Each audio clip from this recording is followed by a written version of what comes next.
Ever tried buying an AI tool online thinking it's gonna make your life easier, only to realize 5 minutes in that it's glitchy, overpriced, or just underwhelming? Yeah, I've been there. That's why we need to talk about Suno AI before you hit buy. Seriously, don't scroll past this. So here's the deal. Suno AI markets itself as a next-gen AI platform for creating music, podcasts, and even voiceovers. Sounds amazing for creators, right? But the reality is a little more complicated.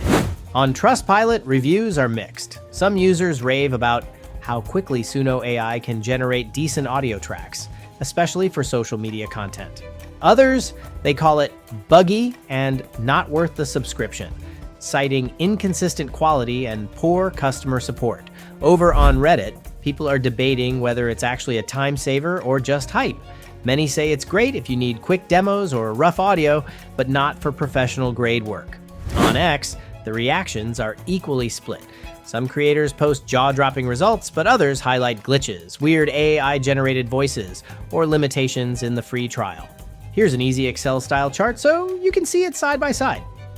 So here's the truth. Suno AI isn't fake, but it's not magic either. If you're creating quick content or experimenting, it's solid.